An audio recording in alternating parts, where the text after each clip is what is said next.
Hello, my name is Molly Simpson, and today I am doing my first assignment for entrepreneurship. The question asked us to go through the Business Development Canada website and look at some of the things that it takes to start a small business.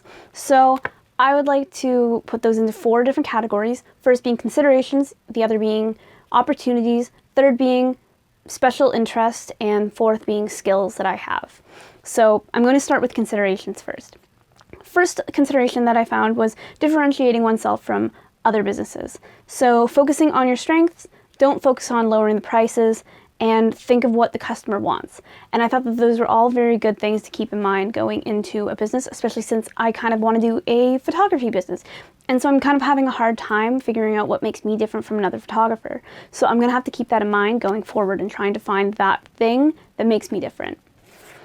The other one that I found was getting a mentor. I thought finding, I'd never really considered getting a mentor, because you can seek advice, you can get help networking, and it's just having somebody there for you. So I thought that was really interesting because I find that sometimes I have a hard time doing things on my own. So it would be nice to have somebody that I can go to specifically to ask questions, and not somebody that I'm asking questions and they don't really know what they're doing. They're just trying to help me. You know what I mean?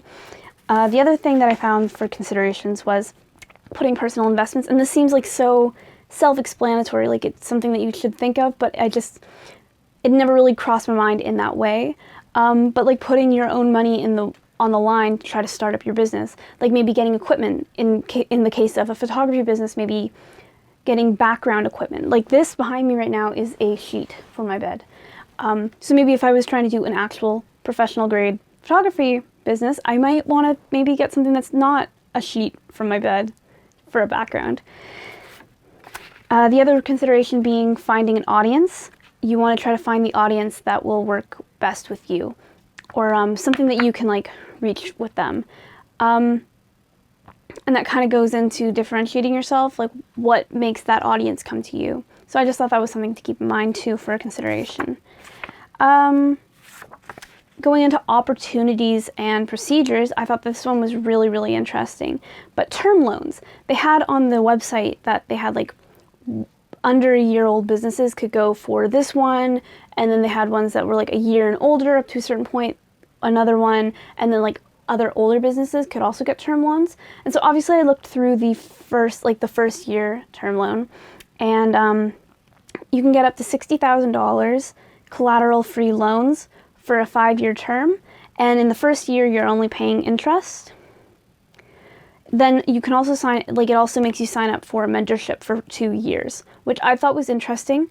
I thought it was kind of strange that they worded it that you have to sign up for a mentor, because I feel wouldn't most people want a mentor, but maybe not. I thought that was interesting, and I liked that they do make you sign up for mentorship though. The one thing that I was kind of scared about was that you have to be fully operating within the first 12 months. And that was a little scary, but understandable. And I feel it looks like 12 months isn't that long, but it really is. That's a full year. So yeah, I thought that was really interesting, and I liked that as an opportunity, I guess. The other opportunity was kind of delving more into mentorship. Futurepreneur has a program available where you can find mentors, and I just thought that was really interesting and something to keep in mind kind of as a consideration.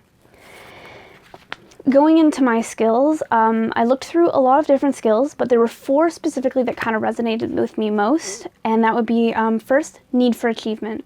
I kind of tie myself to whatever it is that I'm doing, and so if I have a business, obviously I'm going to want it to succeed because I don't want to feel like a failure. So, need for achievement because I tie myself to what I'm achieving. The other thing being, creativity. I think that I'm creative. I think that I have an easy time coming up with ideas, or at least finding ways to turn an idea into a new idea. For an example, news stories. I'm able to find sources that I need really easily because, or at least I find the ideas really easily, even if I can't find the people very easily, because I think of who is the different people that might have a stake in the story, and I can think of very specific people through that process.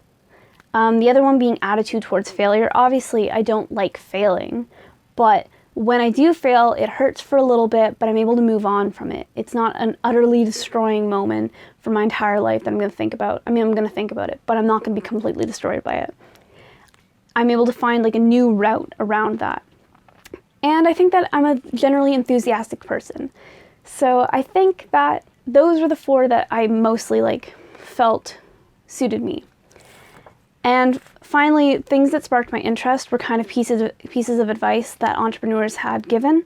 The first being making sure that you get paid first. Obviously, it feels attractive to make sure that you get somebody going to your business before you get before they pay you, because at least you got a client. But obviously, they might take advantage of that and maybe not pay you. So that was something that I thought was that sparked my interest as a piece of advice. And finally, making sure that you have a strong social media presence. I thought that was something that sparked my interest too.